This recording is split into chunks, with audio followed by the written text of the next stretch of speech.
community closets.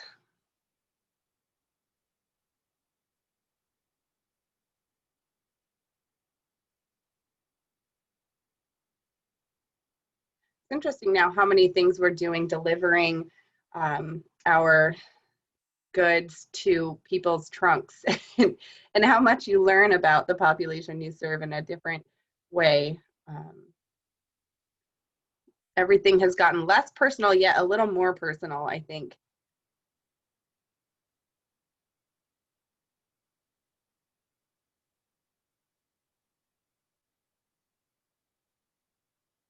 There are a lot of wonderful COVID-specific grant opportunities, so that is a great thing. Now, some of our old methods, I've found, you know, we have kind of the same foundation or funding directory and funding searches, and that was relevant to many different organizations before, but now there are all of these brand new funding streams that are opening up that we can tap into. And also our funders are changing because of it. Many of our funders are providing opportunities for funding that they never have before because of emergency funds that are needed.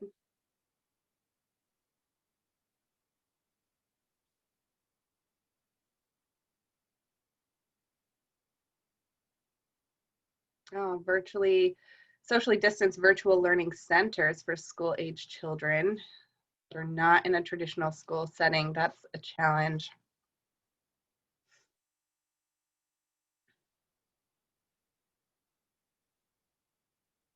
Good. I'm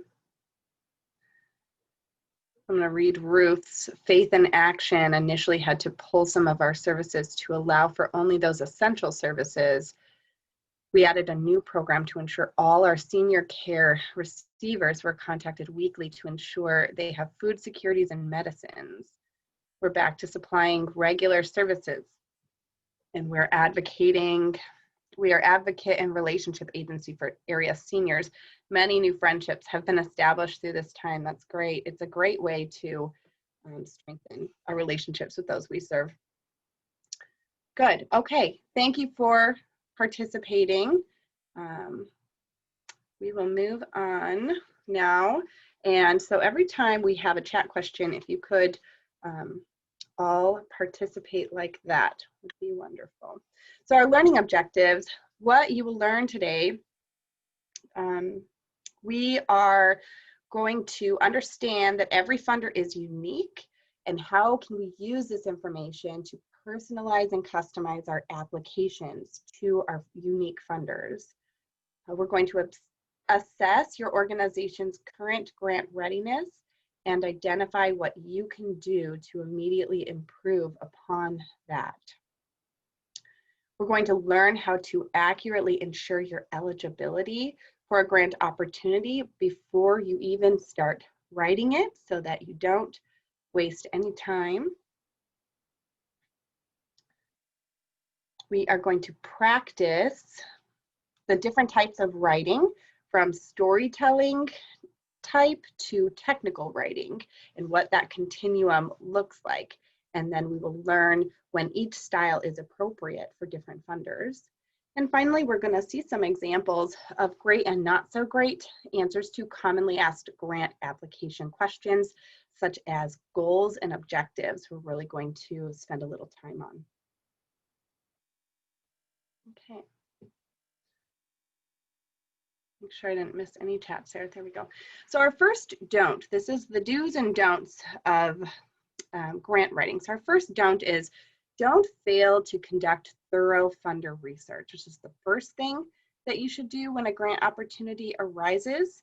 You do want to get to know your funder as much as possible and understand that funders are just so unique. And there are several ways that you can conduct this funder research and get to know that funder. So one great way, obviously, is their website. I wanted to touch on the Community Foundation's website because it is so thorough, it's so rich. So move this over here. Good, so you can see all of this. First of all, there's a great Give Now button that people can contribute to. quickly. They've got their grants and scholarships right here, but we're learning about the funder here because we have a grant opportunity that has come up and we want to learn more about them. I might go right to the About tab. Sorry for putting you on the spot, Sue, but it's a wonderful website. There's a beautiful Dudley Tower. Says who they're serving, how long, their mission, vision, their goals. Now you can see quickly which goal you fit under, which goal your program fits under for a funder. So it's wonderful if you find funders that have this great website, and also you can look right on who is their team, who can I connect with, because when you get to know a funder, you want to make it personal. You want to get to know them individually, right? So there's all kinds of things that you can learn. Here's their board. So a wealth of opportunities to get to know your funder can be found if they provide a website. They don't all provide a website. This next one, news, is what I use when there's very little, if any, contact information about the funder. There are all different kinds of foundations, right, and donors and funders. So I like to go to, just to do a quick Google search, and I go to the news tab and I can find all of the recent news articles on that funder, and that tells me so much about their giving priorities and their goals, and how, and I might even in the grant, if I find an appropriate place, squeeze in a little bit about, thank you so much for what you've done for this organization and this type of organization, to bring to the funder's mind, this is the type of project we fund. This is in alignment with our mission and our values. So use that news tab with just a Google search or an internet browser search. GuideStar and 990s. I'm going to bring mine up over here. If you don't have currently a subscription to GuideStar, I would strongly recommend that you get one. Let's see if I can make that go and go there. So it's free to set up an account with GuideStar. You just go to guidestar.org. Oh, yeah, here we go. And this, I'm logged into mine, so it will look a little different if you don't have an account set up, but I encourage you to get one. And GuideStar just shows so much, and they have started rating organizations based on how much they are filling in their GuideStar account. So here, the one I have pulled up is the United Way of Marathon County. You can see that they've put quite a bit into their building their GuideStar profile. This is up to your organization to do, and it's important in researching your funders, but also it's important on your own grant readiness, because this is how a funder can research you. GuideStar is sort of a go-to for donors and funders to take a look at the credibility of your organization. So you really want to make sure that you are looking at this and make sure you have a thorough GuideStar profile filled out. I see a comment here from Sue. It's interesting to see GuideStar from the grant seeker's standpoint. As a funder, we use this daily to check on nonprofits that we are funding, and that's really important information. Thank you, Sue, because I tell people over and over that your funders and your donors are looking at your GuideStar account, but sometimes I think they might not believe me. So they really do open this up and look through it. So make sure that you are filling this out. What you're going to look at on your GuideStar profiles for your funders, here many GuideStar profiles will show you how to apply to grants. Here's their programs for the United Way, shows you about their different programs. They've got their 211 service, their Women in Action, emerging leaders, their health priority. So this tells you a lot about your funder in just a dashboard type snapshot that is free and available to everybody without any kind of paid subscription. Gives you their financial data in a nutshell, their revenues. You can see about what their ability to give is. got some operations, who their executive director is. So all kinds of information, even their board members are on there. What you will most likely be looking at, what I go to, let's see, we have a chat in here. What are some examples of quantitative metrics to use for GuideStar? They require metrics for the platinum rating. What a great question. And it's interesting because their rating system is relatively new. In the last couple of years is when I started noticing it. So quantitative metrics, I would assume, and I have to make an assumption here because I don't know if they provide that specific information. And if somebody else does, please pop in here if you have a platinum rating on your GuideStar account or you've been working at those quantitative metrics. Please share with us and let us know.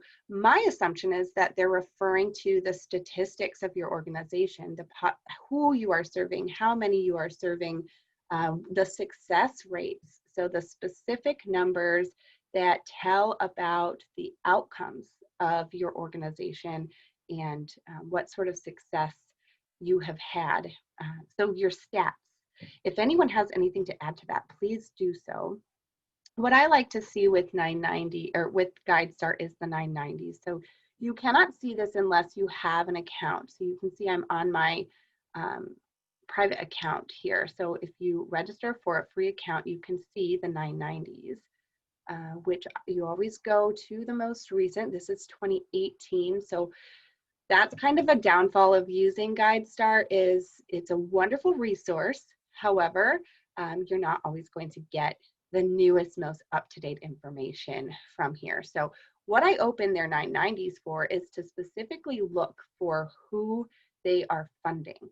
That is a difference between the 990s in nonprofit organizations and foundations and funder organizations, because nonprofits, they don't list their donors on there or their funders necessarily, but funders are required to list who they're giving grants to. So you will get quick and for those of you who are getting a headache with my scrolling, forgive me for a moment. I will stop when it gets to the relevant pages here.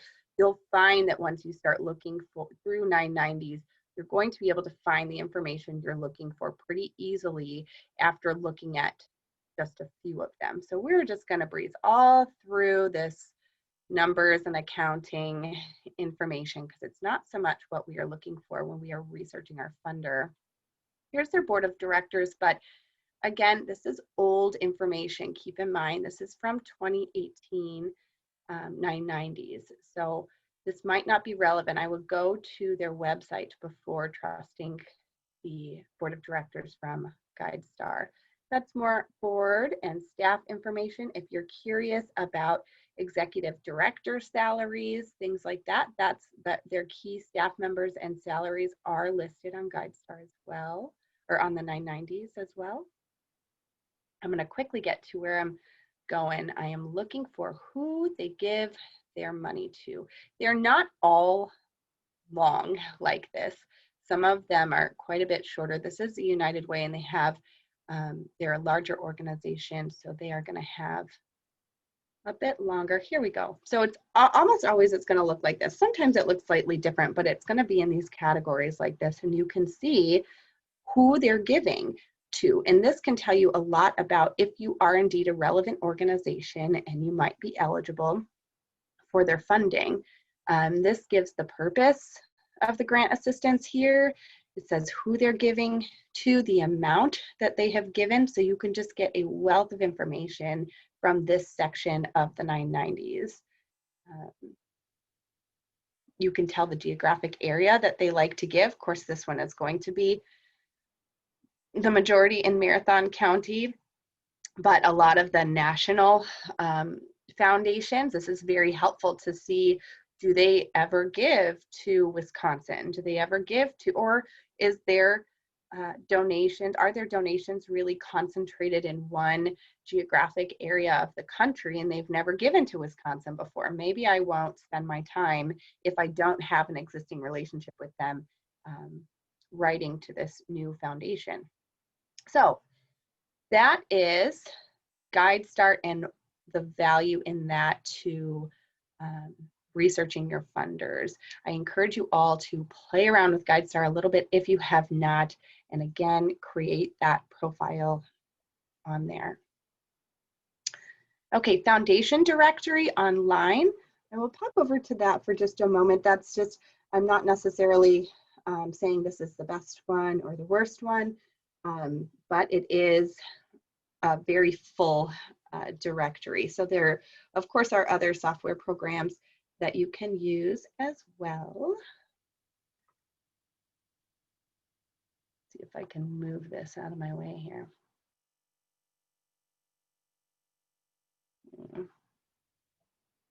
There we go. Okay. So I have just pulled up here on Foundation Directory Online the United Way of Marathon County again, so we can look at the same one. This is their dashboard on Foundation Directory.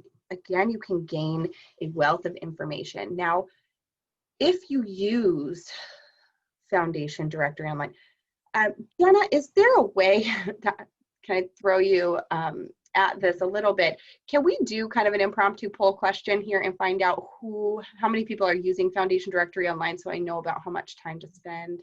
I actually can't. I don't believe. No worries. That's okay. Well, we'll talk about it briefly.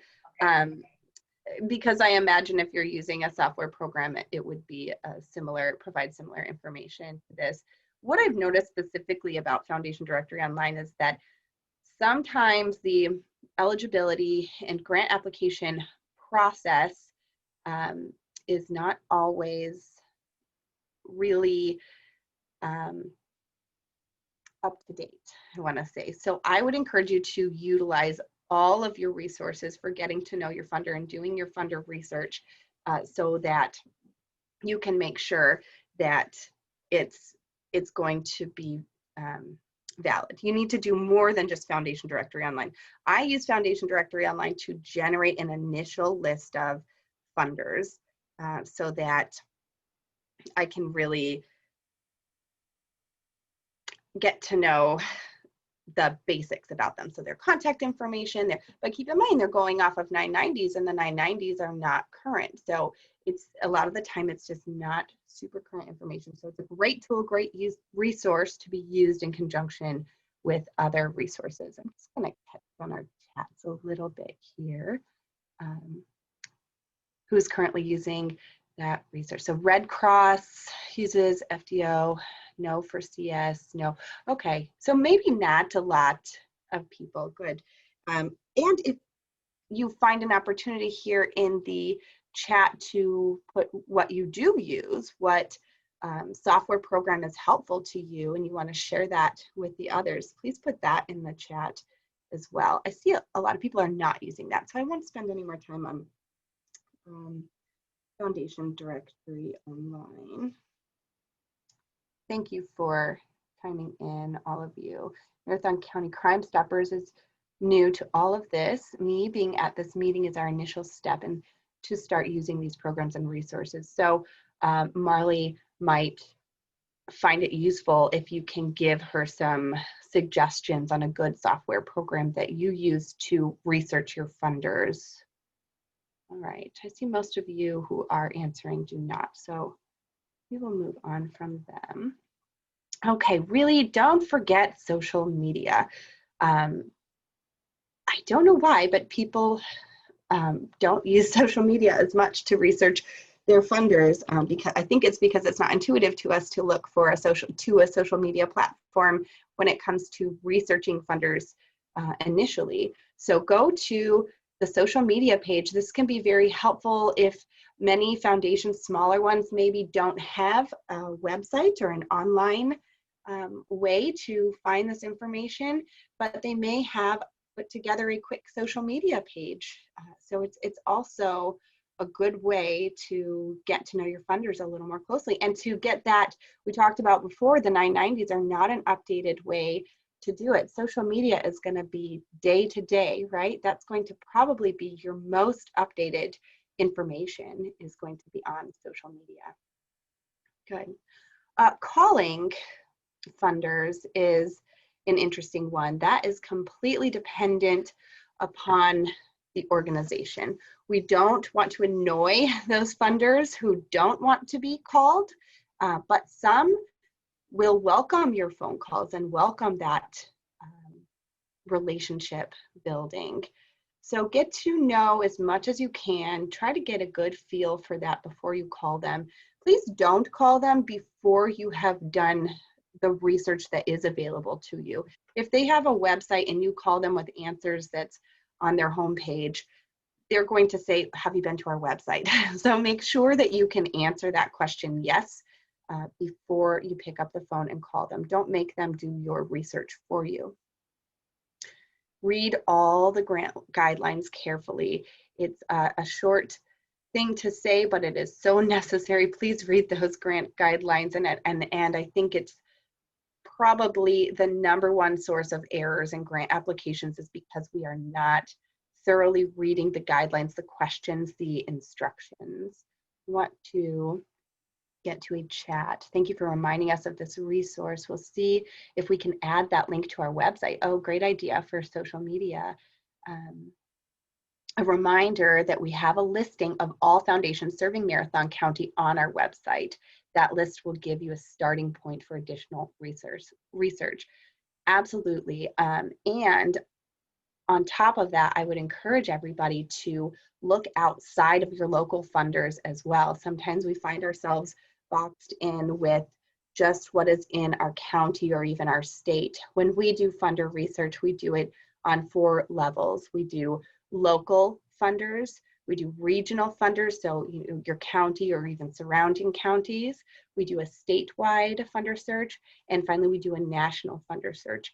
Don't assume that because the funder is outside of your area, they will not be interested in funding you. And I think you'll find that when you start researching national funders and their 990s and seeing that they really fund all across the country. And it doesn't matter how small your community is or how large your community is all the time. Sometimes it does to that individual funder, but a lot of the time you can apply. Don't be afraid to apply to those larger national organizations, even those, or national foundations, even those that are not industry specific to you. You may have to do a little more homework with those ones is all. Okay, we're going to move on to the next don't. Let me just see what our chat is here. From Jenna. There was a question earlier about, metrics. Thank you, Jenna.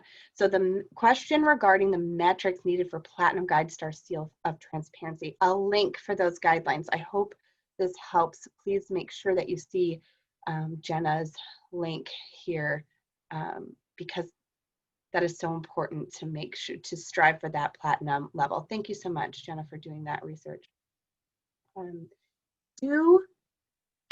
Don't apply before you are grant ready. We're going to spend a little bit of time talking about grant readiness. And I am very interested, this is always an interesting one because when I go into an organization, especially to do organization assessments, people almost across the board overestimate their current grant readiness. When we assess our grant readiness, that doesn't mean that if you are currently receiving grants that you are grant ready. It's wonderful if you're able to receive grants without being 100% grant ready. I have yet to meet an organization that is 100% grant ready. I will tell you why. We will not go through this entire list because it's extensive, but I have provided it in the resources for you, and I have provided you with a working copy. Nod your head if this is too small. Nod your head if you can read this. Can you read this? Yes, okay. I'll make it just a little bit bigger here. Okay, so you can see that we have a score, a grant readiness score. This is a 1-page grant readiness assessment. There are many, many grant readiness assessments out there for you to use, oftentimes for free. A 0 means no progress made on this, and a 5 is that you have a current copy complete and readily available, updated right now to produce. Again, we want an ability to have all of these things in order. How many times has someone walked into your office and said, okay, Miss Grantwriter, Mr. Grantwriter, I have found this perfect funding opportunity for us. We absolutely need to apply. Maybe it's the executive director that comes in. We need to apply for this. Or more often a board member, right, who says, I found this wonderful grant opportunity for us. We need to apply. It fits our organization's mission perfectly. I know you can get this funding if you just apply for it. And grant writer, oh, great, wonderful. It sounds exciting. When is it due? Well, it's due next Thursday. And you're thinking, okay, let's see about this grant opportunity. So the more grant ready you are prior to this person walking into your office, the more likely you are going to be able to take advantage of this grant opportunity. So it is so important to get all your ducks in a row when it comes to your documents for grant readiness. So I encourage you all individually to use this sheet, score yourself. It will tell you the average organization that is less than 5 years old scores around 33% grant readiness. So what that means is they have a third of the way of progress done already, and they have 2/3 of the way opportunity, right? And you'll find that once you focus on accumulating these things and becoming more grant ready, you can very quickly improve your score. So do not be disappointed by a low initial score. And when you see your date assessed up here, put your date that you are initially assessing it. You're gaining a baseline assessment of your grant readiness. And then put a goal date, another date out there that you are going to make significant improvements to your grant readiness score, and assess your organization again at that time. Maybe it's a month out, maybe it's by next year. Whatever it is, try to get grant ready as quickly as possible. So just a couple things. I won't go into the details of this because there's so much here, right? And you all have this, and I hope that you use it. So, but in summary, what this goes over is how diverse your funding streams are. So we want to, I talk about a chair when I look at funding streams. And the analogy of a chair is ideally a chair has at least 4 legs to sit on, right? And depending on how much is sitting on that chair, you may need more legs for support. So if we have one leg is government funding, one leg is community foundation funding, one is United Way funding, one is our big major fundraiser event that we hold each year. Well, COVID happened and the fundraiser event leg has been kicked out, and our chair very likely could topple over depending on how much weight we have on that 3-legged chair, right? So we want an 8-legged chair, a 10-legged chair. We want as many sources of funding as possible. So private donations and funders, maybe it's revenue generated by the services of your organization or membership revenue. Maybe you have a really great source and strong relationships with foundations, funders. If you do, maybe you want to look at the different foundations that you could apply to as well. So community foundations, private foundations, family foundations, there are all kinds of different ones, corporate foundations. Try to have as many legs on that chair as possible, especially when things like COVID hit. And even United Way funding, you know, you don't want your funding and the fate of your organization to rely on the fate of another organization. So as many legs as possible on that chair to diversify your funding streams. It's very useful to put this into a pie chart so you can show where the majority of your funding is coming from. And if the majority of your funding is coming from your annual fundraiser event, that might be a problem, right? Because now you can't have that anymore. So you want your funding revenue streams to be pretty even as well. So let me check my chat here. Oh, good. Okay. So then we want to look at gaining a knowledge of your program or project. Don't ever, as a grant writer, make up program details or information because you don't know the program intricately yourself. This comes into play a lot of the time with medium to larger size organizations who have a person or department focused just on resource development and grant writing, because those grant writers are not necessarily the ones running the programs. I'll use, for example, an organization that I'm on the board of, and they distribute food from Feeding America to 13 different food truck distributions and pop-ups all around the state. Now, if I go to write a grant about their food truck distributions, and I have not been hauling boxes or pallets of goods or distributing that food myself, I'm going to need to have that program manager there with me for at least a couple of interviews, so that person can tell me all about the details and can answer every question. Don't ever let a question go unanswered about a program, and don't ever write details about a program that you don't know to be true. Ensure that you have strong board support. I have included, just quickly, a template. It's a very shelled out template, not very exciting, of a board of directors roster. And I included a working copy of that, a Word document of that.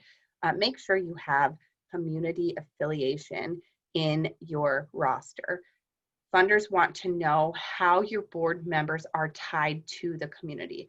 So at very least, the name of the board member, their title, president, vice president, secretary, that kind of thing, or director, and the community affiliation, where they work, if they're retired, where they retired from, what industry, because we really want to see industry-specific expertise on that board of directors.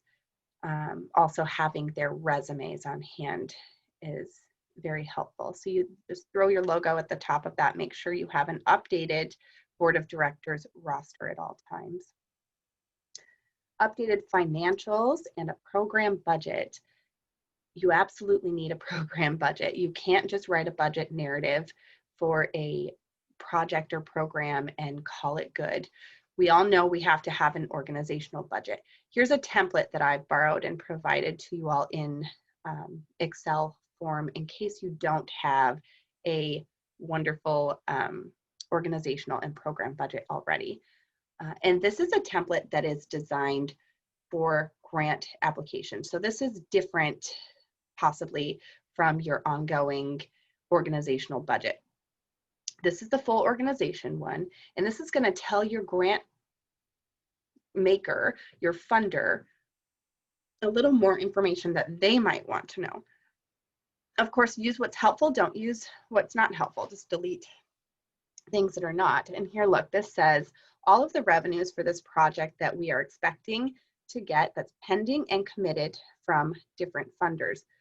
Most funders don't want to be the only skin in the game. They want to see that you have other people who are contributing money as well. Here's your project budget, which is different. So we have an organizational budget and we have our project budget. Every program or project, and this is a part of grant readiness, should have its own program or project budget. So if you have several programs in your organization, each one should have its own broken out budget with a percentage of the building costs, right? You want to think of everything when it comes to your program or project budget. So this is a good template to use for project budgets. This even has a little capital campaign budget in there for this template. So I hope it's useful to you. It is borrowed. Feel free to use it. Let's see. So next we're going to look at providing current data for of the population served. Probably a good idea, depending on the size of your organization, to go beyond a spreadsheet with this and to make sure that you are tracking all of this information about your population served, all of the information that is relevant to your organization. You also want to have readily attainable program and organization documents. So that goes back to that grant readiness scoring sheet. Make sure you have all of those documents current, readily attainable, hopefully on an online document sharing platform somehow, whether it's Dropbox or Google or whatever you use, so you can quickly share and obtain that information. Okay, we're going to jump into a poll question here and bring you all back to it. Overall, what percentage would you give your organization on your degree of grant readiness right now? I'll give just a minute to respond to that one.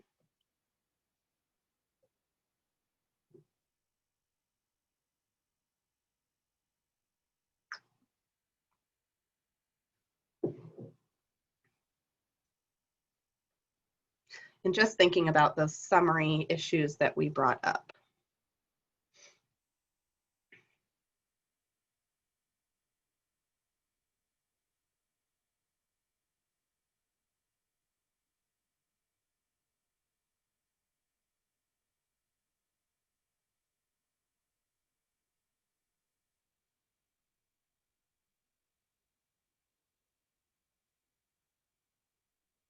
Okay, a couple more seconds to wrap up.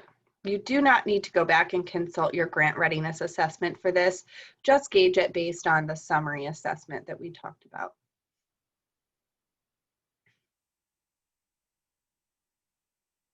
Okay, so our results are 90% or better, very grant ready. We've got almost a third of us doing very grant ready. You may surprise yourselves once you fill out that detailed grant readiness assessment, because it looks at details that you possibly haven't thought of even getting together. About 50%, that was almost half of you. So you have kind of right in the middle, we have a little work to do, but have been getting some grants. And then 25% or below, we've gotten some grants, but most things need updating. So about a quarter of you. So good, we're all across the board. My assumption is that you might be slightly lower, but this is a great way to gauge how we expect that we're doing.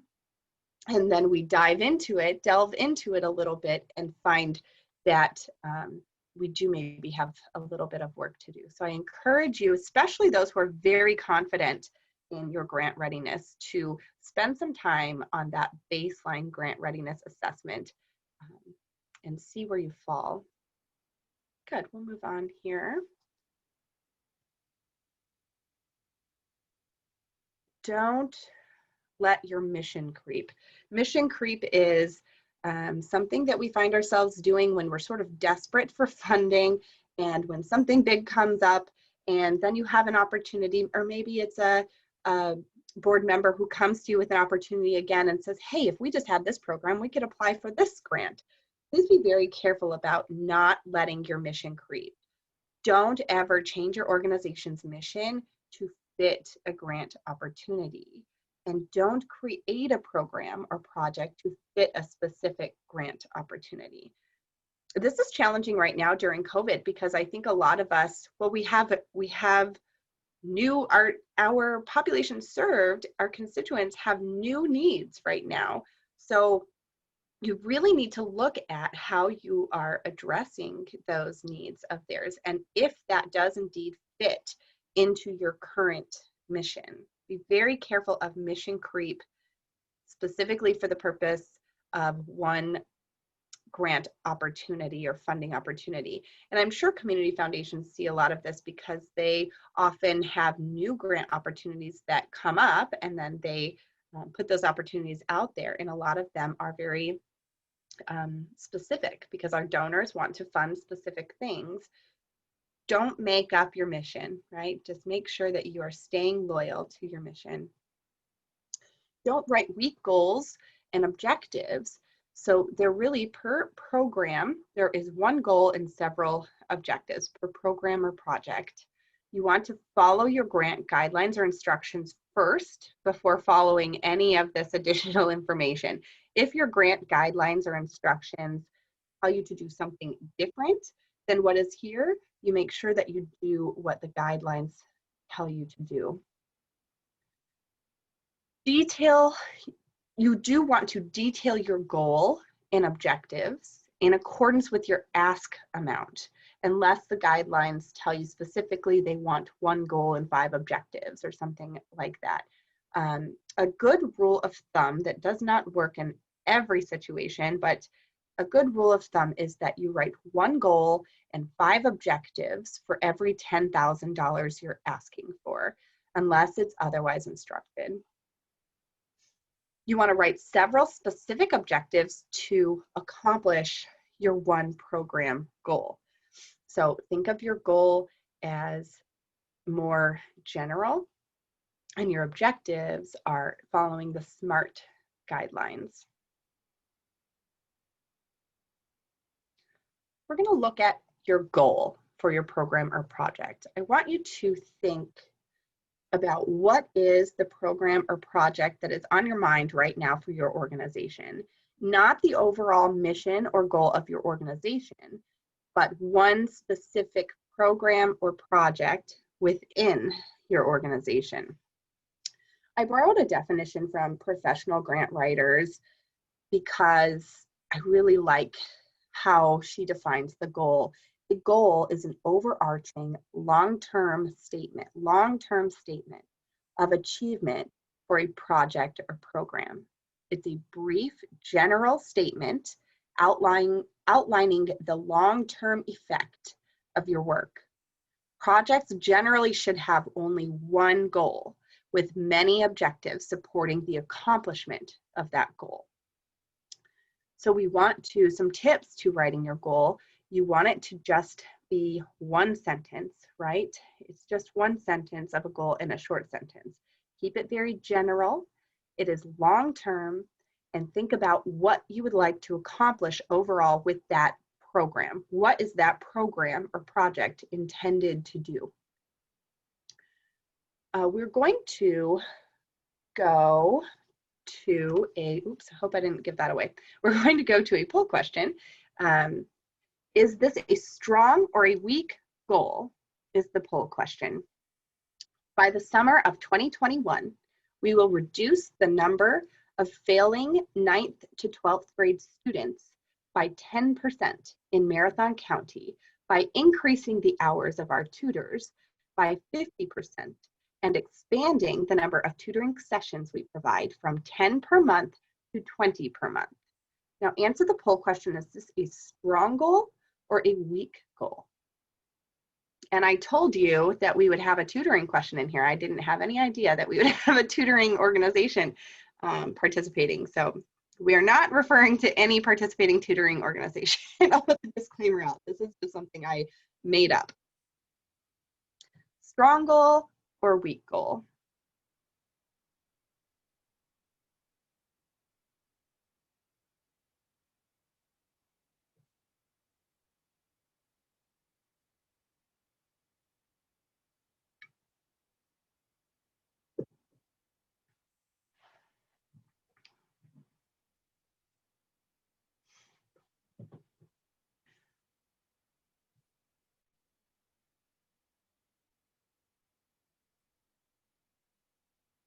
Okay, looks like we have most of you, 85% of you, thinking that this is a strong goal and 15% thinking that this is a weak goal. So I'm going to, excuse me, channel my inner Ruth Bader Ginsburg and say those of you who are dissenting right now are correct in this example. Although it's a very strong statement, right? It includes a lot of information. That is more of a summary of our objectives than a goal. So this is a bit too specific for a goal. It's not general enough. It's much too lengthy for a goal. Too much information is in there. And it includes, this is the biggest one, it includes all of our objectives or most of our objectives in our goal. So when we start out with a goal like this, it gets very confusing to be able to break that up into objectives and outcomes, right? Because you have done it all in the first step. And this is a common mistake that I see all the time in grants, is that you get too specific in your goal and you don't have as much, a person does not have as much of an understanding between goals and objectives. So let's be very careful to write our goal. When a more appropriate goal for this program would be to reduce student failure rates among 9th to 12th graders in Marathon County. That is the goal of our program, is to reduce the number of students who are failing in Marathon County. And again, this is a completely made up scenario of mine. So that's our goal. Our objectives is what we are moving on to. Objectives. So some details of objectives are, they are specific ways of measuring and accomplishing a goal. Objectives are SMART. I like to say, don't write SMART goals. Let's talk about SMART for a second. SMART is specific, measurable, attainable, realistic, and time-bound. And I just realized that I did not spell that out anywhere else in this presentation. So if the term SMART goals or objectives is new to you, you may want to write down the acronym SMART. You can Google it later if you don't want to write down all the words, but specific, measurable, attainable, realistic, and time-bound. Now, we're not talking about our goal because our goal is general. Our objectives are SMART, right? And you can have different elements to make it SMART in each of your objectives. You don't have to fit all of that into one objective. So these are specific ways of measuring and accomplishing that one general goal for your program. You want to have multiple objectives in your proposal. You want to make them time-bound. Each objective will be tied to an outcome or a process. There are two types of objectives. They are process-oriented or outcome-oriented. We'll touch on that a bit more in the next slide. We're either talking about what we want to achieve, so our outcome, or we're talking about our process, how we're going to do that. Okay. Ensure that you're able to measure and report on each individual objective. This is perhaps the most important part of objectives, is that each one you are able to measure it and you can report on that. And you will want to put that right into a spreadsheet, each objective, so that you can make sure that you are gathering the data that you need to do your reporting later on. Even if a report is not required, you want to be able to report on your objectives and the outcomes. Okay. Good, so we will go to some examples of strong and weak objectives. So these can be short-term, intermediate, or long-term. Now remember, goals are long-term. It's what you want to achieve ultimately for that entire program or project. Your objectives can be short-term, intermediate, or long-term. And these, again, are process or outcome-based. So how we are doing it, how we are going to achieve our goal, or what specifically we are going to achieve as our outcomes. So a strong goal, which is the SMART goal, the specific, measurable, attainable, realistic, time-bound. This is not an extensive list of appropriate objectives for this particular program. It's just a few here. Am I missing a chat? No, good. Okay. By June of 2021, the number of failing 9th grade students in Marathon County will be reduced by 10%. This is an outcome. This is one of the things that we would like to achieve. There could be 4 more outcomes in this goal, right? This is one outcome. A weak objective is we will reduce the number of students who fail. right? That's not telling us much information. Another strong objective is the number of hours worked by tutors will be increased by 50% by September of 2020. This is a process goal. This is how we are going to do it, how we will achieve this. A weak objective relating to that is our tutors will expand their hours worked. Doesn't tell us much, and we can't measure that, right? A strong objective, the number of tutoring sessions we provide will increase from 10 per month to 20 per month. We're going to double the number of our tutoring sessions.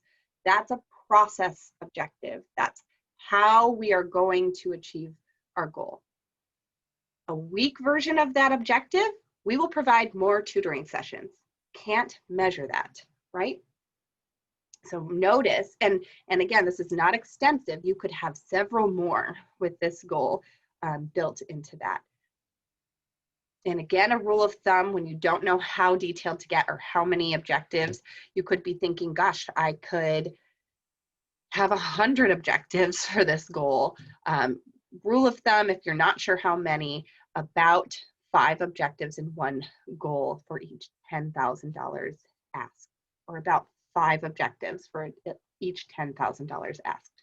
That is not always the case if it is stated differently in your instructions or guidelines. Good. Okay, so move on to storytelling versus technical writing. We use both of these styles. We use storytelling and technical writing and every version in between. Our storytelling writing style, that's where we want to paint more of a picture, right? It's best for family foundations, non-industry specific grants. So when I think about an industry specific grant, I'm thinking of, for example, we had a client, Humane Society, and humane societies have several industry specific funding opportunities. These funders know all about humane societies. They know how they work. They know the challenges. They've been funding nothing but humane societies for their entire existence. They don't want to know what you're going to see on that commercial that comes on and makes you just want to save those puppies and kittens in cages, right? They want you to get industry specific, deeper into the nitty gritty. They want you to, they already know the sob stories, because that is also why they exist, right? That's what they do. That is an industry specific foundation, or government grants are industry specific. That's going to be more on your technical writing side. You're going to write more technically to that industry specific organization. To your non-industry specific organizations, if you're way over here on the left side of the continuum, that an example of who that might be is a family foundation. I have a great example for this later on, so I'm going to just put that carrot out there for you. But family foundations tend to sometimes, again, there's no rule of thumb.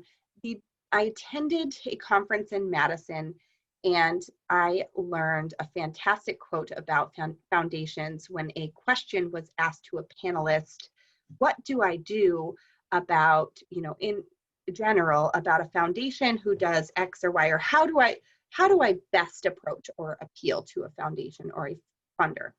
And the answer was, once you get to know one foundation, you know one foundation.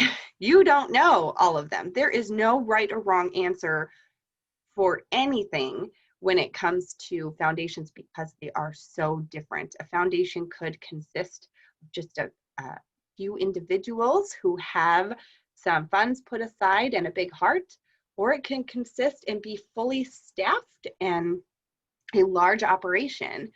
That is why your funder research is so important, not to skip that step. You have to get to know them, because you don't know how to write to them.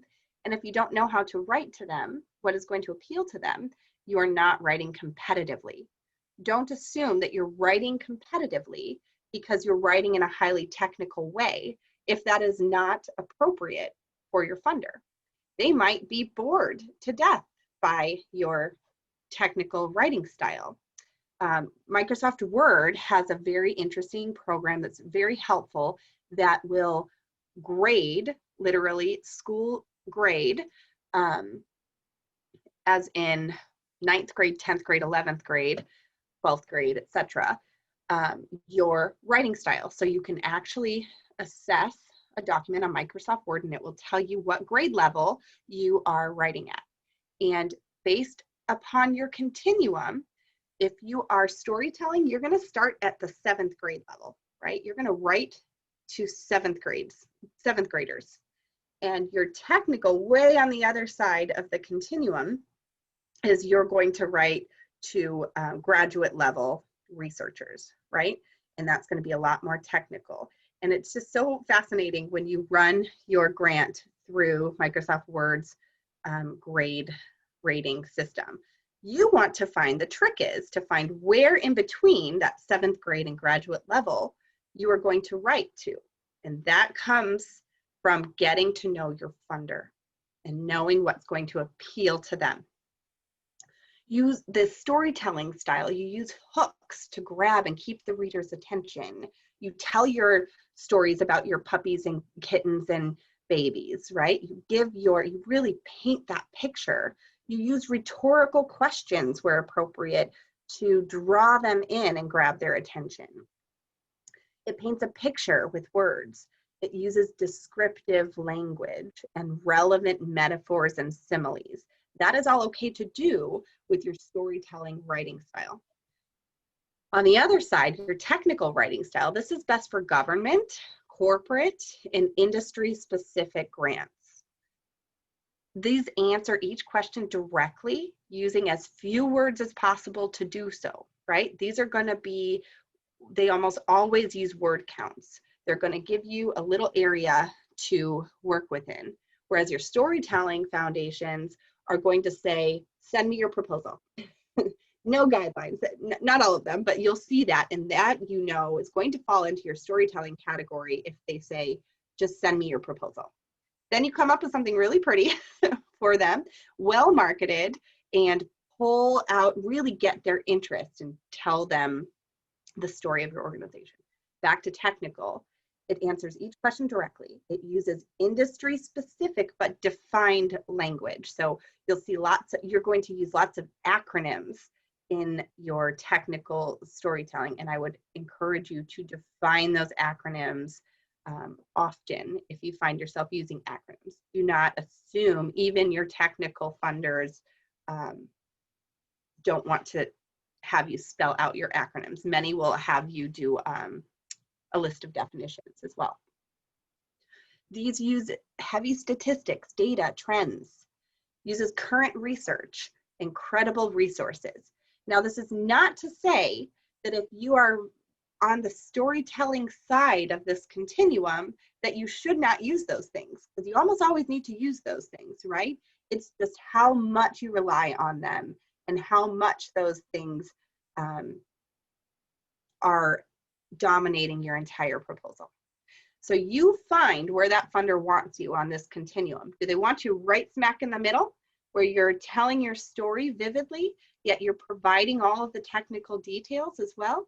So you have to figure that out in getting to know your funder. And if you don't write to it, to the funder's style, you're not writing competitively. Okay. We'll move on to some commonly asked grant application questions. We are going to talk about this broadly because we really touched on the goals a lot, which I consider to be one of the most important pieces of your grant application are those goals and objectives and making sure you're doing that correctly. So commonly asked grant application questions. I want you to think about how you might answer each of these for your next specific project or proposal. I want you to have in mind your organization's project or proposal. And in fact, I'm going to invite you now to just take 1 minute to share with us, if you would like to, an upcoming project or program that you are thinking about right now in your organization. This can help some of us get on the same page with generating ideas if perhaps we don't have something on our mind. So take 30 seconds. I would typically turn on my Lindsay Sterling radio for you, but I'm not that tech savvy. So take 30 seconds with your own background noise and just jot down 2 words, not a ton of details, but what project or program are you currently looking for funding in the chat, please. Healing power of music. I love that. Particularly essential right now, right? Alleviating that stress.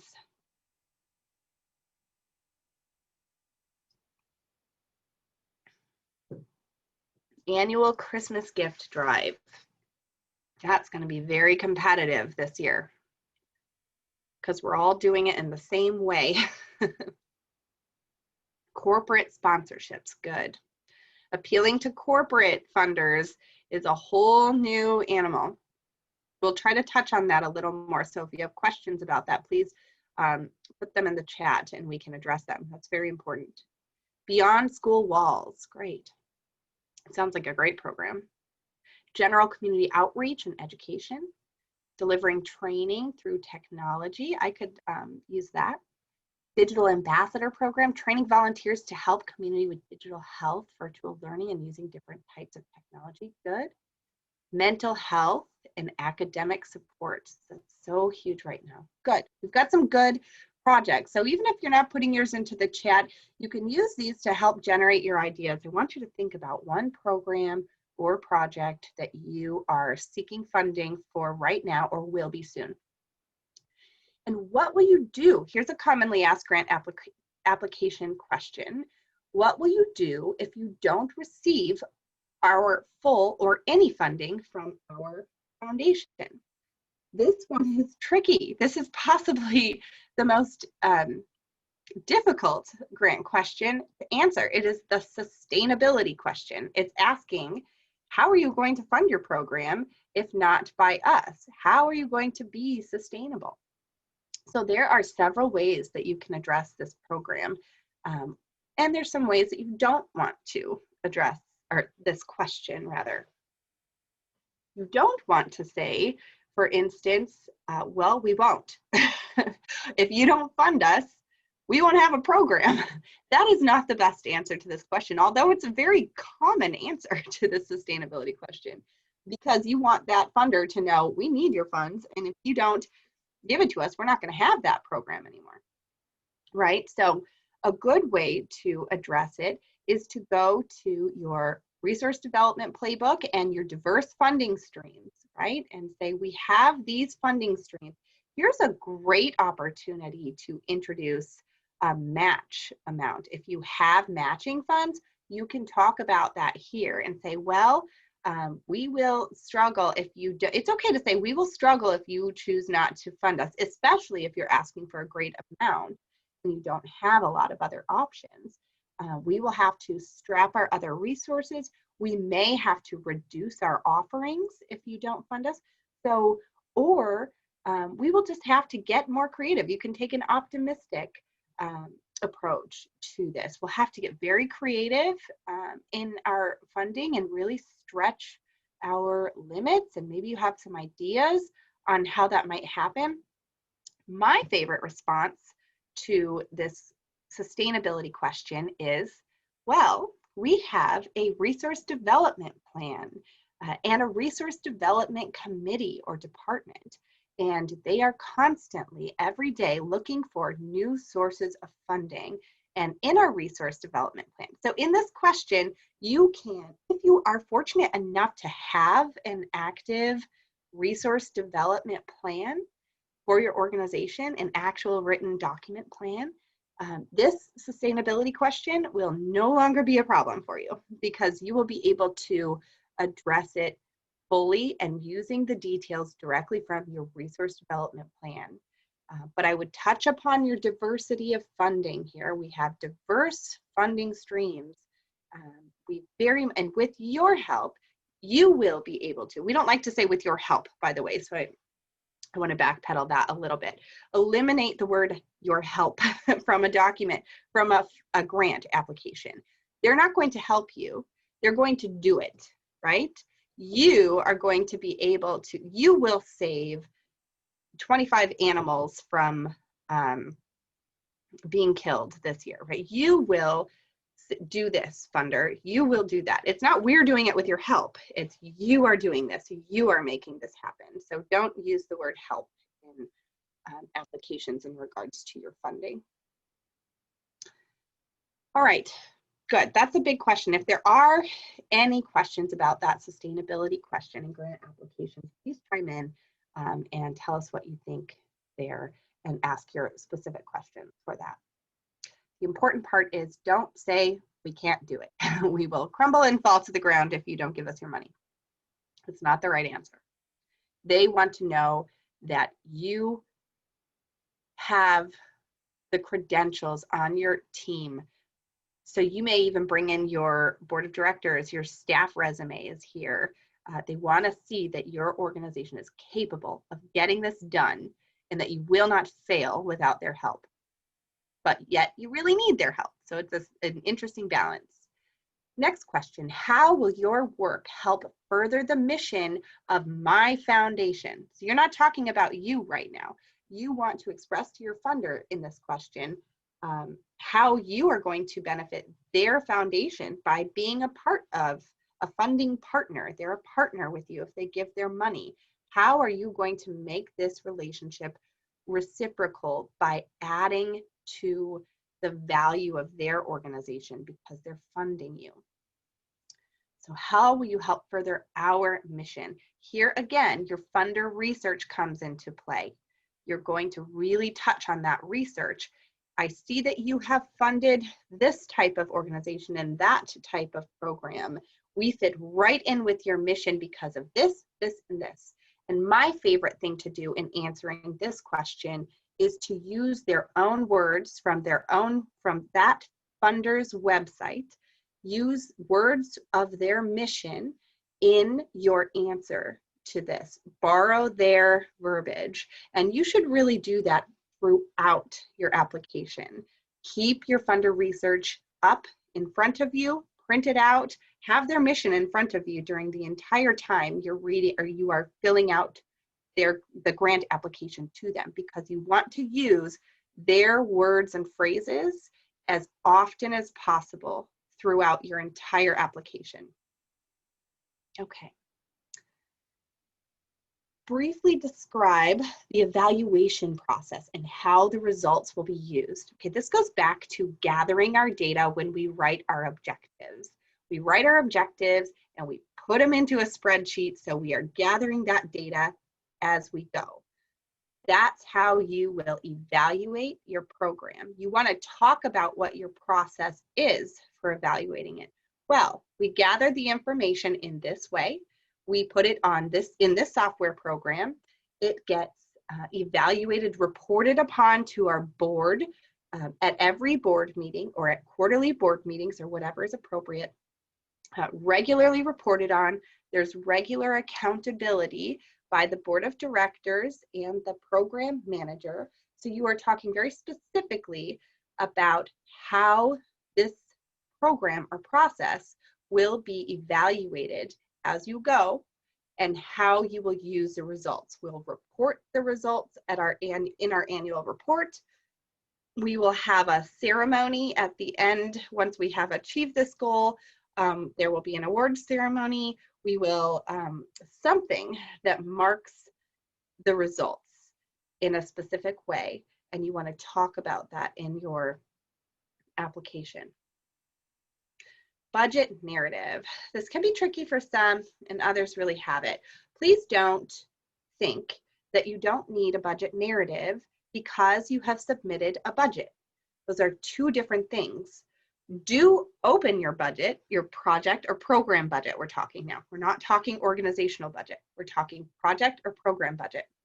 And no matter how detailed your program budget is. Even if you have a note section within your program budget that says, this is how I'm coming up with all of these numbers on your spreadsheet, you still need to answer the budget narrative. A wrong answer to this question is C, program budget. That is not the right answer to the budget narrative question. You need to talk about, and if it's helpful, if this stumps you, this budget narrative question, open your spreadsheet budget. Think about how you put that budget together and what questions you asked yourself. What research did you have to do to come up with those numbers? Enter that information. Your first sentence of your budget narrative should be a summary of your program budget.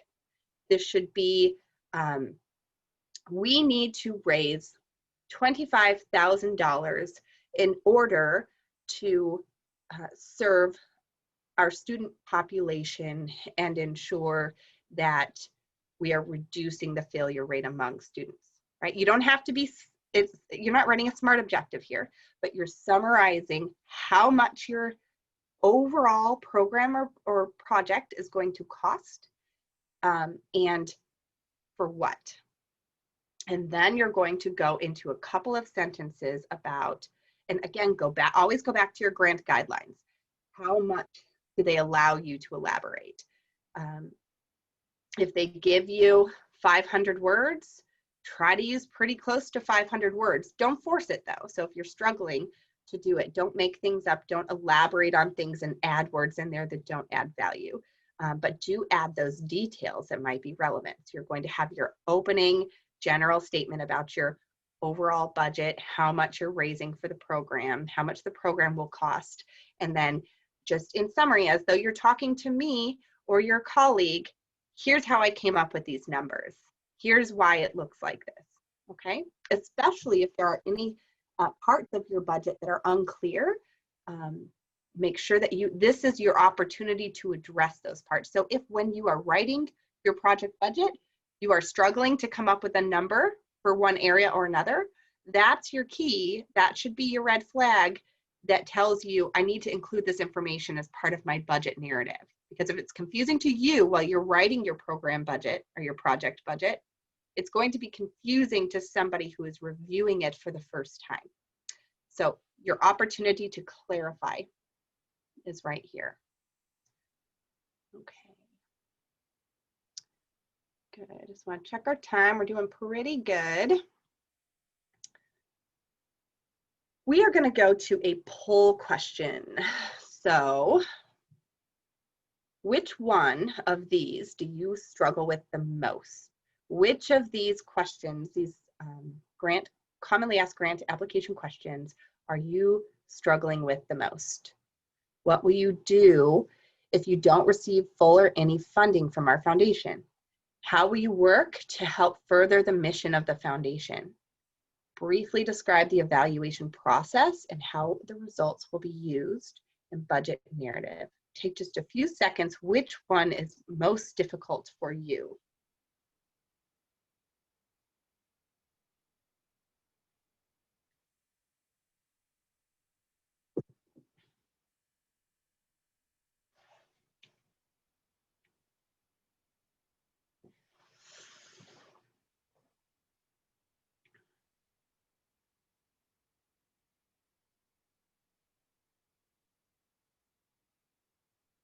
All right, couple more seconds. Get your answer in there.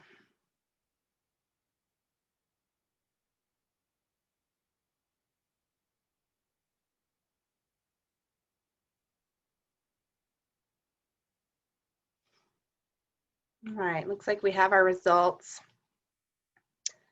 Nobody has a problem, or the biggest problem being how will you appeal to the mission of the foundation. That's fantastic. Hopefully that's because we have all kinds of new tools on how to research them now. 14% of you is the sustainability question. The majority of you, half of you, it's about the evaluation process. That's interesting, and how the results will be used.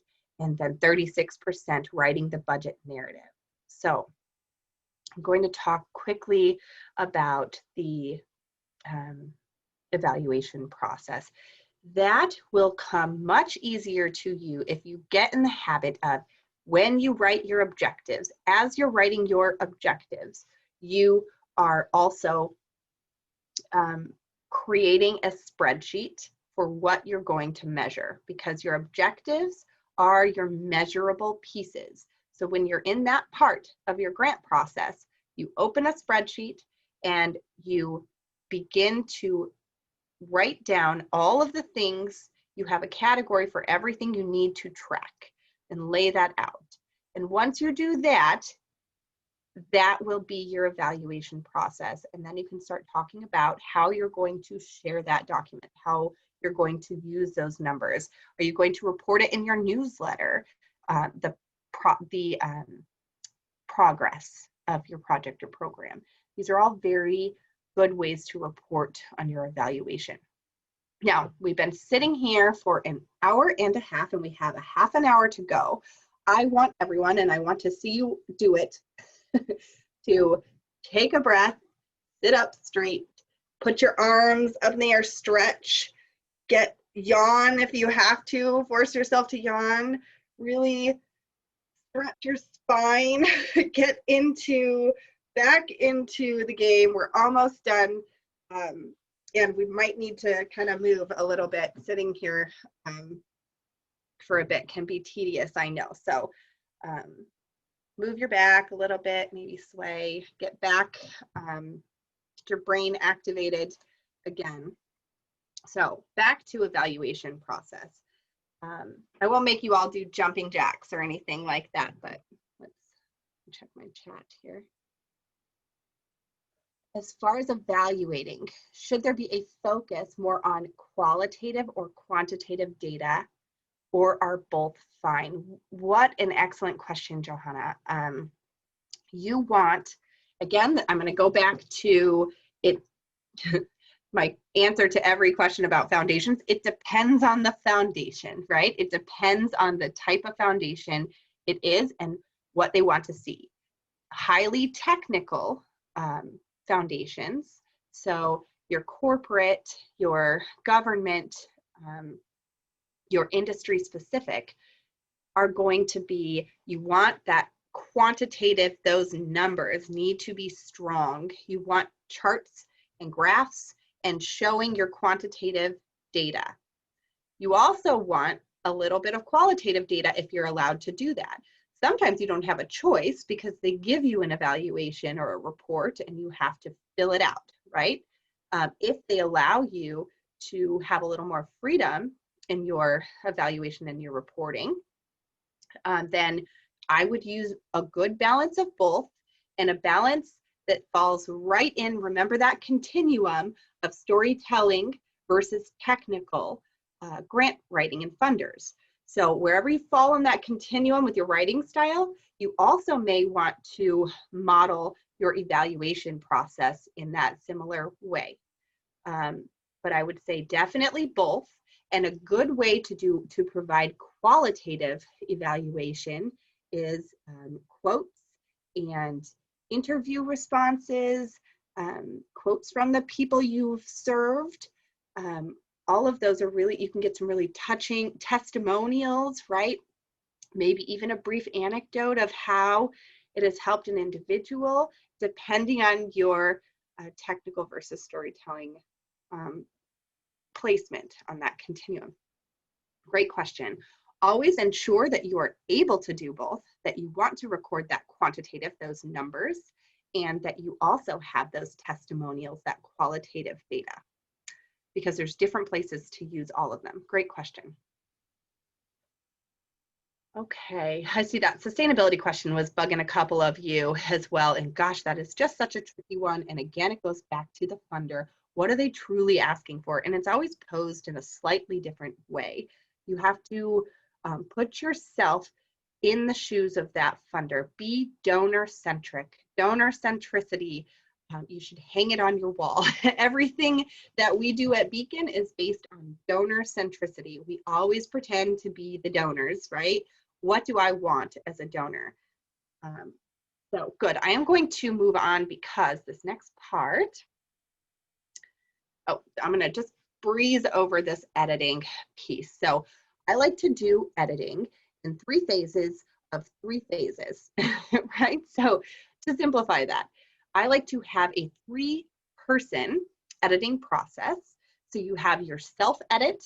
I write the grant. I'm going to read it aloud to myself. I'm going to read it over before I pass it along to a peer edit. And the peer edit will edit it, will pass it along to the submitter. And there should be really one primary grant submitter in your organization who always has the accountability of all the grants going out the door. Typically, that person is the executive director or your CEO of your organization. Doesn't mean that person writes it, but they get the final edit and the final approval and the final submission. I never click the submit button, ever, ever, ever. That is up to the CEO or the executive directors to submit that grant, right? So along every single stage during my self-edit, I'm reading it 3 times. The entire grant narrative, I'm going to read it 3 separate times as part of my self-edit. I'm going to read it once just for grammar and spelling, because I'm not going to be able to get through it if I haven't read it for grammar and spelling first. Don't try to do all 3 phases of this at once. It will not work and you will miss things. Read it the first time, grammar and spelling. Read it the second time for organization and flow. You want to make sure that it flows and that it's organized. It makes sense. You have a semblance of a beginning, middle, and end. It creates a picture for you and you don't leave confused. You're going to read it only for organization and flow during the second read. The third time, you're going to read through for content. You're going to make sure that your questions or that your answers are answering the questions thoroughly. So you're going to read the question again and then read your answer and ensure that your answer is completely answering that question and not leaving anything out and not slipping in extras either if it's not appropriate. If you're talking about something out here in left field and their question is this, you're not being sneaky or clever. You might be irritating your funder. They asked the question because they wanted an answer to that. So be careful not adding additional information. You may find other ways where it's more appropriate to get that information in there if something is really important. So then your peer edit, the person you pass it along to, doesn't matter if it is your husband or wife or spouse, or if it is your best friend who's an English major, or if it is a colleague of yours who you work with. They read it for these same things, right? All 3 times they read it, and you instruct them to read it for these 3 categories. Read it through 3 times, tell them. The submitter or executive director should do the same thing, should read it through 3 times. Now this person, hopefully the first read for grammar and spelling is not going to be difficult, because there's nothing more frustrating when a document has gone through 2 phases of edit and the 3rd phase is finding grammar and spelling errors, right? Then you have to kind of question your editing process and if you need to revise that a bit. Then organization and flow, then content, okay?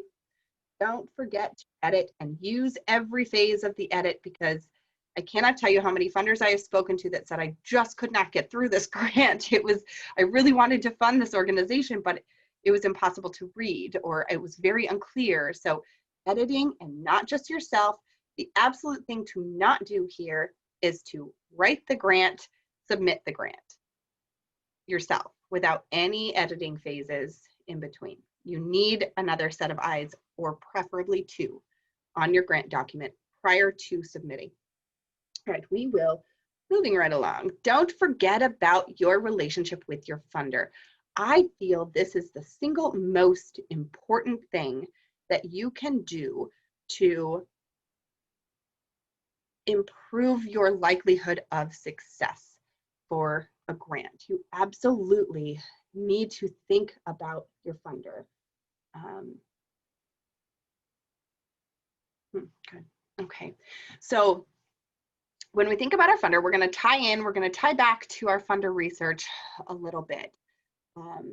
Do honor each funder's individual differences. Again, no two funders are the same anywhere. You have to understand that they're going to be different. Foundation versus corporate versus government versus all of the other types of funders out there. Remember that they are all very different. Every foundation has its own unique qualities. Some might have a fully staffed office and many people who are paid to do nothing but help you with the grants process and evaluate your grants and answer your questions, right? These funders are very easy to have relationships with, because if there's a paid staff or two who are working on nothing but your grants, they are going to want you to reach out to them for questions. That is what they are there for. You should definitely be calling them. If it's this type of organization and they have never heard from you and you're brand new and they don't know anything about you other than your grant application, it really doesn't matter how great your grant application is. You will likely not get funded because they don't know you. If there are 100 applications sitting on their desk and they have fantastic relationships with 75% of them, chances are the ones they have the better relationships with are going to get funded, no matter how strong your application is. So I tell people the strength of your application, the significance of your actual application is only about 25% of the battle. 75% of the battle is about your relationship with your funder. So don't forget about that. That's why we want to begin developing these relationships from the very beginning. I wonder, oh good, okay. So fully staffed office.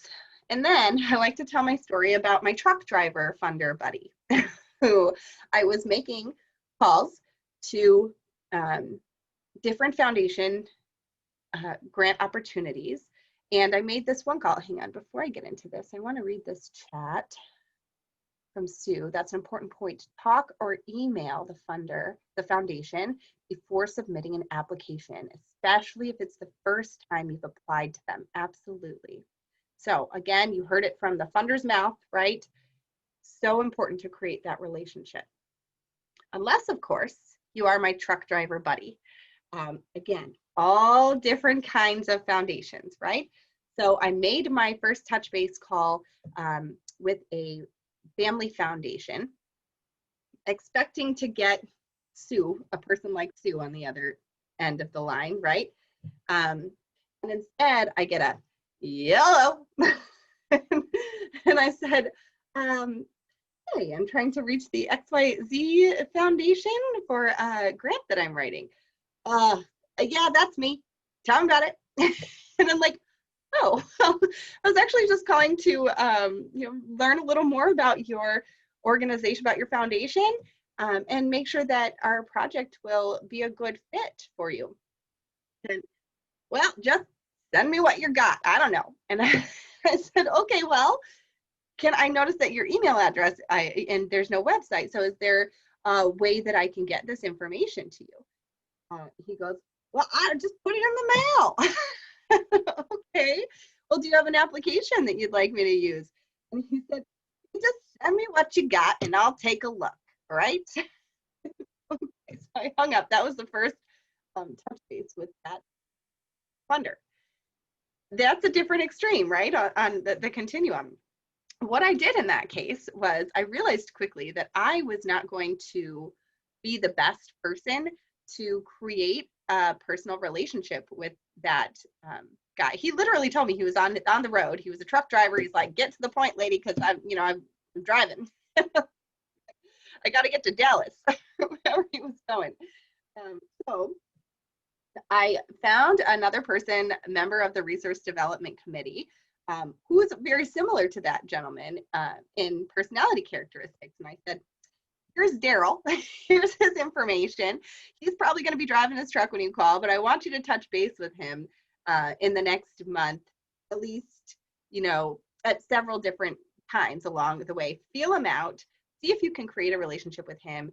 become his best friend, right? You are going to be Daryl's best friend and get to know his personality. Ask him questions, even if you don't really have a question. Make him feel relevant and important in this grants process, and see if you can get him to invest his time into our grant application process. Because the more he's invested in our grant, the more interested he's going to be to receive it, and the better that relationship is going to be. So it's really, with those types of funders, it's really about that relationship. You're building that relationship with them, and that can be difficult, and you have to find the right person to do it. You don't want conflicting personalities. So I knew I had to keep that initial conversation pretty short, right? And I told him, well, I'm just doing the quick, research on this. I'm going to get someone from our board of directors who knows a lot more about this to call you up. I just wanted to make sure that this information I have was relevant. So thanks so much for your time. Would you mind if I just have someone else connect with you and touch base with you in a few days, the next few days? Yeah, sure, whatever. Is this a good number to have them call you back on? Yep. Yeah, so that's how that went. It was really interesting to see the drastic differences between funders and to try to match that funder with the appropriate committee member to develop that donor relationship, yet so important. Because that guy could not be impressed with the most beautiful, well-marketed proposal. In fact, he probably wants nothing to do with that proposal, right? So very interesting. And then you have those where there's absolutely no contact information provided, and you have to really stretch your creativity when it comes to researching that funder. Long-term relationships equal long-term funding. Build those relationships. Call them before applying, like we talked about, if that's appropriate. Inform the funder of changes in your organization. COVID, right? This is a huge change that's impacted lots of us. Release a statement. Here's how COVID has impacted us. Have a donor-specific statement where you say to our donors, don't worry, this is our plan, right? Keep them informed. That's how you continue those relationships. And then follow up on denials. If you get denied, do not let that end your funder relationship, right? That is just another way, unless they say that, I suppose that's dependent on the denial, right? If they say, we don't fund organizations like yours, we don't do that, you get a very strong no. But if your no is, wow, there were just, and this is the common no, we had so many applications come through and we can only fund so many, right? In that case, what they're telling you is, I don't know you. I don't know your issue well enough, and I need to get to know you better, or I'm not going to fund you. I'm going to fund these other people. While it might be very true that there were just way more applications, the ones that they are going to fund are the ones with, of course, the most appealing statement of need, but also that funder relationship, who they know. I am going to, and I provided you with a document that will hopefully be very helpful in this regard. And pull it up on our screen here. And this is our prospect tracking guide. So check our time. I'm just going to take a couple minutes on this because you have the guide. And good, this is kind of our last thing that we're going to talk about here before questions. So prospect tracking guide, you want one of these for every individual funder or donor, hire donor in your organization. And you're tracking these prospects in several different ways. What I like to do is assign individual committee members to so many funders. So I will give Mary on my resource development committee in my nonprofit organization, I will give Mary, 3 prospects to track and create relationships with. This can also be used for your existing funders or donors to track your relationship progress with them. But in the sense we're talking about now, this is for the prospects, the ones that you're hoping will become your donors. This is just a good tool to provide some accountability to ensure that we are indeed continuing to make contact with our donors. So as an example, maybe our first contact method for company or funder XYZ, it says company here, referring to a corporate foundation possibly. The first example is Facebook. So that's a contact. I'm going to like their page and I'm going to comment on their posts. That counts. That's making contact with your prospect. So there are so many people who say they are uncomfortable with building donor relationships and communicating with donors. And I use this to point out to them that there is a way that each and every one of you is comfortable connecting with a donor, whether, and this can help you with generate some ideas. If you're not a phone person, you hate to be on the phone and you just dread the idea of picking up the phone and calling a potential donor or funder and building that relationship, there are several other ways that you can do it in areas that you are comfortable with. Perhaps you'd rather write an email or get on Facebook, right, and comment on their posts. So I'm going to put my notes right in here. If I am tracking this prospect, I'm going to say on January 1st of 2020, TC, me, Theresa Collins, liked their Facebook page and commented on their check presentation post. Thank you so much for all you do for our community. So just a simple general comment, recognizing them, super easy to do, right? We do it every day and it's personal. It's making it personal. You can tag your organization or you can write from your organization's page. I'm going to slow down because 8 touches, that's my favorite model to use is the 8 touch model. I'm going to grab one thing that I like to use. When I first started, I don't know if you can hear me, but when I first adapted my 8 touch model, I created this board. Okay, it's got 8 different touches on it.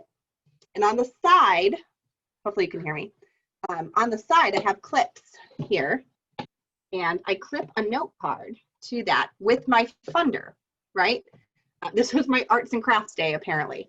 I'm a visual person, so I want to have this visually. Some of you would prefer to have this digitally in your software program, however you want to do it. I like to, I'll turn my note card around so you can't see it, but it's got my funder on it, got information and notes about that funder on the other side. So I clip it here when I'm in my first step. Oh, it's Facebook. Like, comment, and share on Facebook, right? So this is my method, but it gets the concept across in a visual way. Then I move that card down to the second step when I have sent out a mailer to this individual. Maybe I send them a card or something like that. We're growing this relationship. Then I move them down again when I have commented and shared on Facebook again, right? So you can use the same method twice. That's okay. Space it out with others in between if you can. Then I'm sending them a personal email. So I clip it down by personal email. And then I'm commenting and sharing on Facebook again. And another personal email. Then a phone call. You notice phone call for me? It's down at the bottom because I don't like making cold calls. I want that relationship before I call them so they know who I am and they can put a little context around it. And then I'm going to send them an email recap of that phone call. They're down at the bottom. So in this way, I can have all of my donor prospects and move them down my board. And what happens when we get to the bottom and they're not a donor yet? We move them back at the top and we work them down the board again until we get a solid denial, right? A no thank you. We keep moving them. So whatever works for you, that's my method. Let me go back and you can please do 8 touches. Don't give up on contact number 2. Use this 8 touches model. Record each of your contacts, if not on this prospect tracking guide, in some other way. 8 touches, right? 8 touches. And if you've made 8 contacts and you still haven't gotten them to give you money, and you move them back up to your first contact again. You keep on trying, right? Don't be obnoxious. You have to use your judgment here. Remember, it's about building a relationship, not becoming their enemy. So, and that's why, though, we use such a variety of ways. We're not going to call them once a week, every Monday, because then they're just not going to answer phone calls anymore. The back of this page, or the second page of this document, are the possible options for contact. So this gets you thinking creatively. You can use many of these contacts several times throughout the process. The goal is to get an in-person meeting or a commitment, right? Or maybe your goal is not an in-person meeting. This is just the example for this form. Facebook, different ideas for Facebook contacts you can make. Attend an event where you're likely to run into them, into someone, a board member. A face-to-face interaction, that's tough right now. Send them mail, a postcard, brochure, promotional materials, a personal letter, a birthday card, happy anniversary, whatever it is. A personal invite to your next event. A personal email. Here's all the things you can do to send them a personal email. A phone call, same questions as above. Offer a guided tour of your facility. In-person meeting, again, this is tough right now. An inquiry on their website, you know, show them you're interested in them so they get interested in you. All right, that's enough about that. Yeah, we are closing out here. Here are my list of references and resources just for this presentation.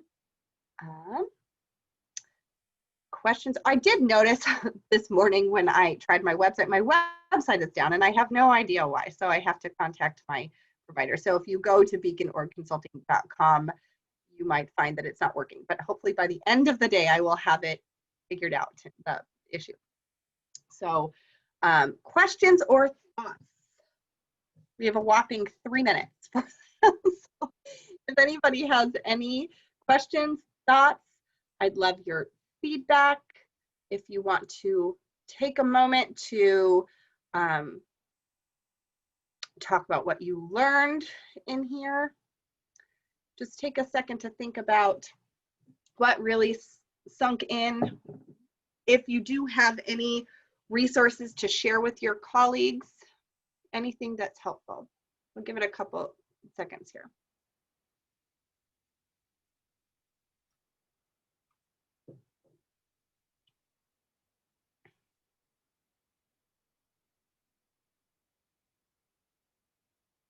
Here we go.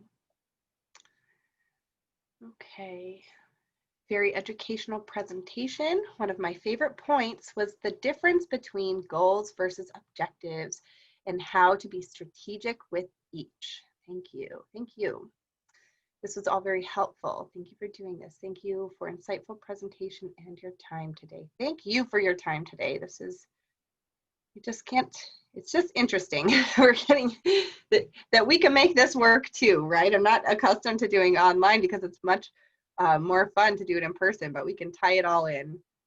Thank you. I particularly like the strategy behind your method, especially measurable strategy around relationship building. Good. And my arts and crafts project, I'm sure. Thank you. Have you observed a difference in approved funding since COVID started? Yes, I have observed a difference. I have noticed that there is a lot more funding available than there used to be. And here's a great example. Thank you for asking that question. I'm gonna quickly tell you of something that happened with an organization. I wrote to a foundation for an organization that I was on the board of, and I got $20,000 grant approved in 2 days. I have never in my life, I stayed up all night long to write that grant, but 20 grand in 2 days, and I have never seen a turnaround like that. And I was baffled because I thought, how did their board even meet? And I know the process of this foundation. He would not have been able to even meet. And it was not a small grant, it was $20,000, and it was COVID related. 2 days later, we got the approval. So I'm noticing that many funders are much faster to approve things now. And I do think that your chances might be even better if you have a well-developed, organized idea on how to approach COVID.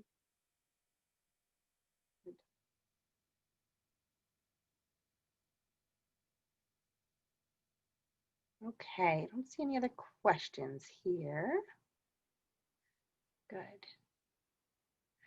Wonderful. So please email me if there is anything in addition. My contact information is here. We will be sending out an additional slide deck similar to the one you received, but the participant or the facilitator version of the slide deck, so it has a little more information in some of the slides that are missing from the first slide deck that you received, just with some of that extra info. So we'll send out another slide deck to you. Sue, I am going to turn it back to you to conclude. Sure, thank you.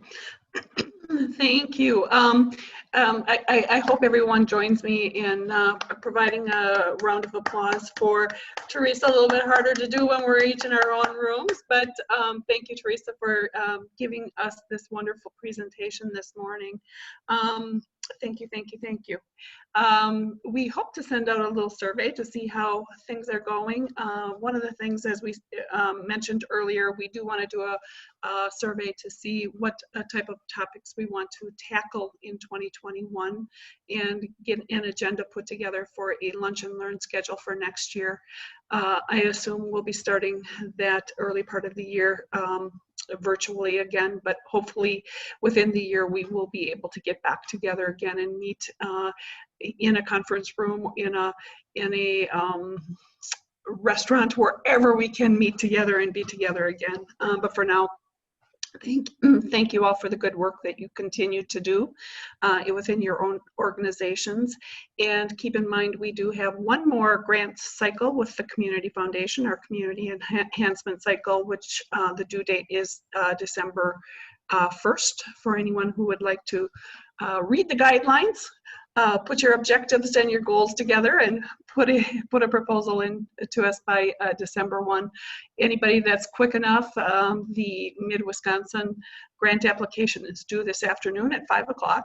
I'm not sure you can pull that one together, but look for that one in the future as well. So thank you all again, and hopefully we'll all be together soon. Theresa, thank you again. Thank you.